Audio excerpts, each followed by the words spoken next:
Yes, sir. All right. So you, Stephen Gold, you just went to your first ever WWE live event.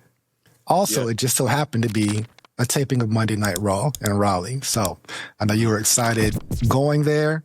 And from the pictures you sent me, you had some pretty good seats. You were sitting on the floor?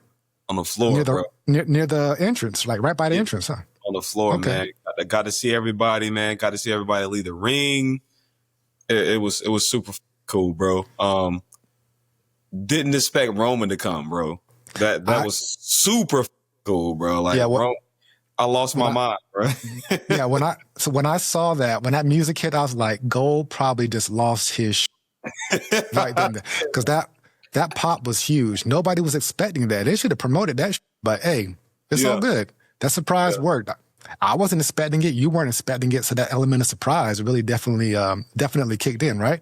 Yes, sir. Dominic pop was cool too, bro. Dominic did get a bit pop. Yeah, he did, bro. And I would like to say I was the one getting some of those chants started, bro. Like dirty dog. Ah, that was you. Yes, sir. Now you went solo, right? Yeah, I went solo, bro. How was the so much to cover. So this is your first live experience. You got into the building. So tell me what it felt like when you first got in the building, got to your seat, and you got to see the stage, and you got to see the entrance ramp, the ring. Like, what were your first thoughts just seeing all the elements that make the magic happen every week? To be honest, surreal. Surreal. And after the show, I was talking to like some of the crew members where I said, thank you. And he was kind of like, I said, no. I said, thank you. He's like, oh, you're welcome. You know what I'm saying? Like, and that lets me know that that some of them feel appreciated, but a lot of them don't feel appreciated. But that let me know like that, you know, they appreciated me saying thank you or whatever. Yeah, they worked their ass off to to put on that show. But I don't recall, there was no pyro, right? Oh hell yeah.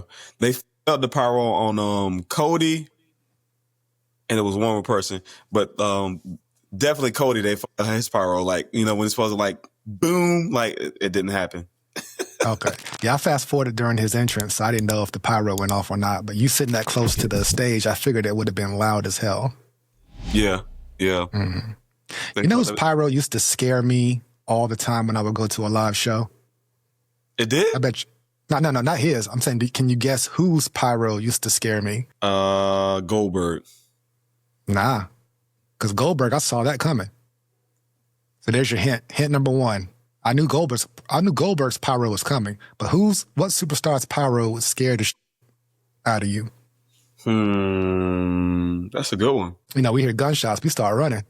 so you hear an explosion. You hear an explosion just out of nowhere. Who was it, bro? Kane. Okay. That makes sense. Kane will come out with no intro. It just comes out to the flames and walks straight out. And that shit used to that shit was so, like, as loud as it appeared on TV, is that loud live, and you can feel the heat when he comes out. That's crazy. And that's how I felt when Seth came out too. Like when Seth came out, like that shit was crazy, bro. It was wild, bro. Like, and you could tell like he was taking it all in. Like everybody was like CM Punk, and they were just screaming anything but Seth Rollins, bro. Like he was just sitting there and he was taking it all in, bro. That shit was so cool, bro. What did you think about in terms of like sitting there and watching the matches without the commentary and whatnot? Were you able to still get into it? It was different. It was Tell very me about different. Yeah, it was very different. From having the commentary, like you can able to like follow things more, but like watching it like live, it's kind of like you got to pay more attention. You know what I'm saying? Like the commentary definitely like locks you in a little more, but watching it live was just kind of like you really got to pay attention to what's going on, whatever. And then I had to stand on my seat a few like situations to like see what's going on or whatever, because you know everybody gonna stand up or whatever, see what's going on. But I shout out to them for like on like editing on TV and shit, bro. Like they really know what the f- they're doing, like to keep you locked in. Did you watch the television product? I did. I watched halfway through. I got to finish watching it, man. And I found myself in the crowd, and that was super cool too. Did you? Yeah. Was it like during like entrances or what? It was during the entrance. Yeah. Oh, so you were that close. It's super cool, and you know that the people that are on the floor seats are actual fans, bro. Mm-hmm. They are fans, man, and it was some baddies, bro. It was some baddies on the floor, bro. I was like, one baddie, bro. She had like a whole like Naomi get up. And that shit was super cool. I was like, I'm talking about like the glowing sneakers and everything, the caution tape, bro. And she was, bro, her and her friend, man. It was super cool. And then these two other baddies, bro. Like the guy that was sitting next to me, he was a big fan of NXT, and he had a belt signed by Obafemi. Nice. He had an NXT belt signed by Obafemi, bro. He showed me and shit. And he was trolling the whole time. Like anytime somebody was going for one person, he was going for the other, whatever. And the girls was like, "You need to be sitting over there. You need to be sitting over there." And it's like, nah. Like it was just super cool, bro. It is to be in that, like watching how people was engaging, bro. It was dope. Yes, it was very, very dope, bro. Yeah, he was having a big troller though. Shout out to, I forgot his name, man, but shout out to him, man. He was definitely trolling, bro. Having a time of his life at a live. Yeah, he Raw. was. That's crazy. That's really good. So all right. So you had some floor seats. You were near the entrance ramp. You had a good view of everybody coming to the ring. Mm-hmm. You could see the ring from where you were. The action. Everybody was there except CM Punk, pretty much. Exactly. Yeah. So you really got a loaded card of getting ready. You got your money's worth for sure in terms of like the stars you got to see. Yeah. And the matches were good. Nothing was terrible. You got your money's worth. Everybody was there. I got to see my boo, Roxanne. I want to be your man. All right. So you got to see her. Of course, you got to see her. She had on a very nice outfit. And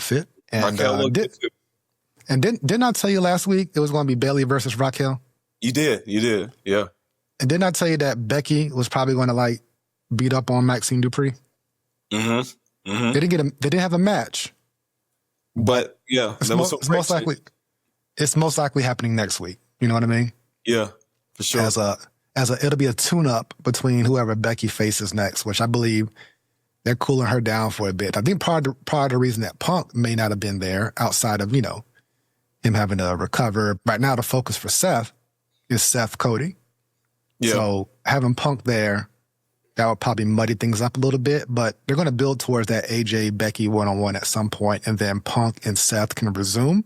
But right now, the focus is on Crown Jewel, and they did a good job of putting some more energy and hyping up that show. Now typically I don't want to do Raw recaps, but we will today. What were you about to say, Gold? I was gonna say they did a great job, man. Like it felt close to a PLE, bro. Like as far as like the story build up, like the matches, man. They pulled out all the stops. Like the main thing though, I did not expect to see like Cody or Roman there, bro. So that shit was super cool. I think they're going to do everything they can to promote Crown Jewel. I think they're going to have Seth do an appearance on SmackDown maybe this week. On top of that, it's Raleigh.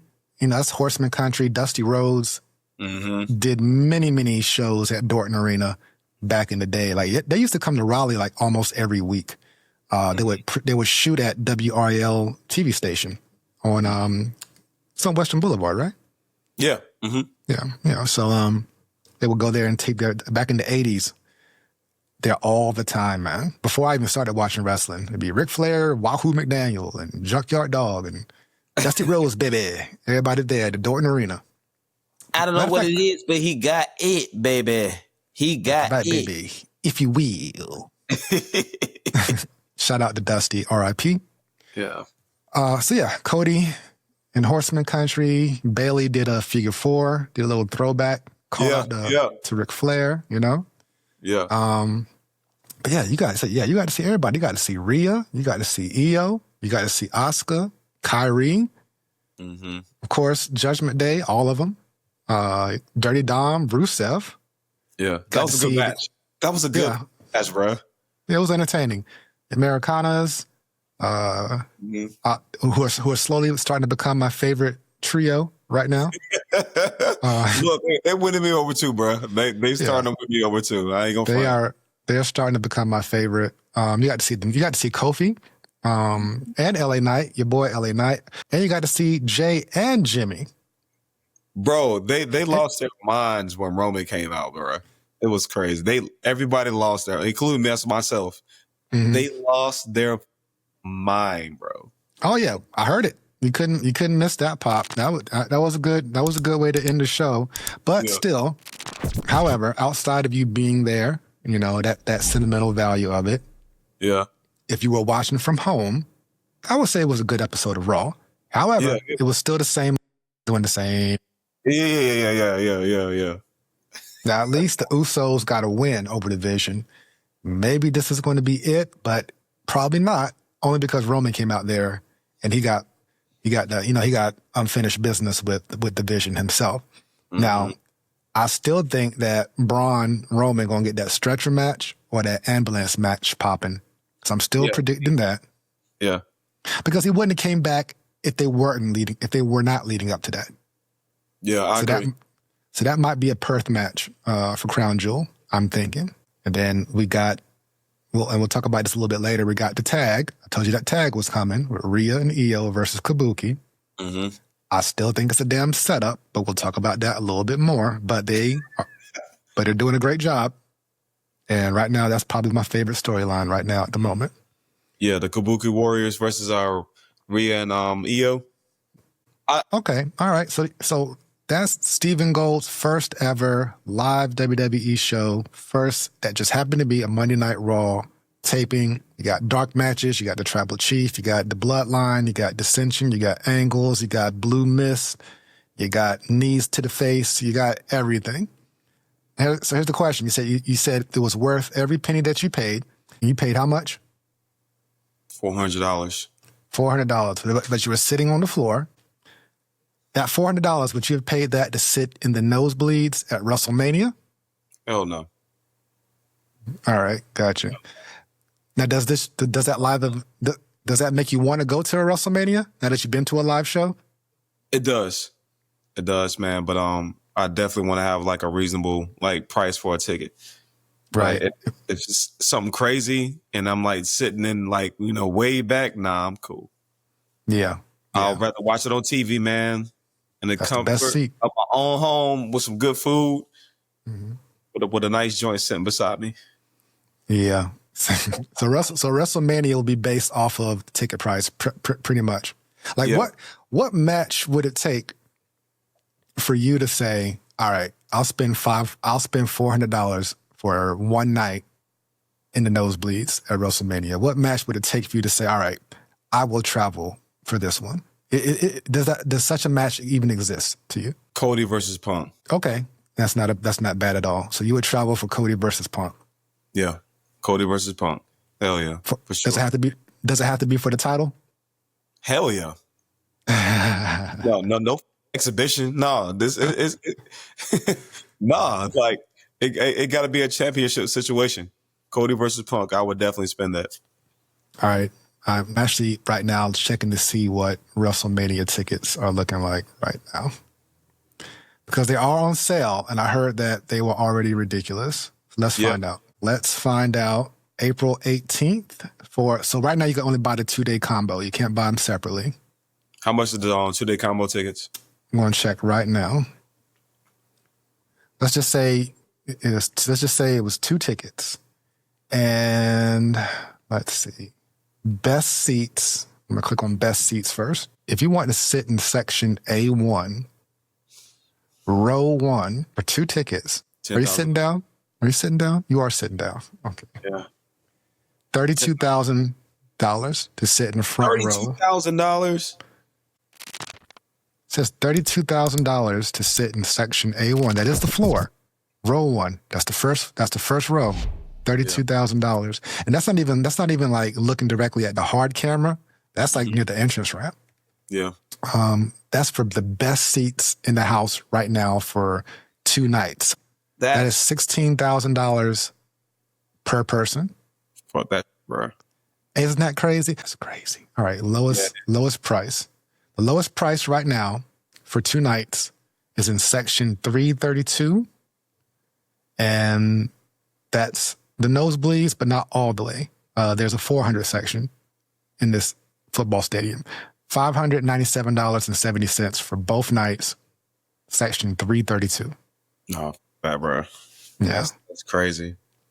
That's beyond crazy. That is ridiculous. That's ridiculous. So if you want to sit in the 100 section, I'm just clicking on one-on-one, for example, and this is nowhere near sold out either. $1,300 for 2 nights in the 100 section for WrestleMania 42. That is double what I paid to sit in that same section in Philadelphia for WrestleMania 40. Yeah, that's crazy. So that was your first Monday Night Raw. So now we can get into a little recap to talk about what went down. Let's talk about the Monday Night Raw recap and your in the building reactions or in the building moments, the vibes. I want to hear about the pops, all that good stuff. So all right.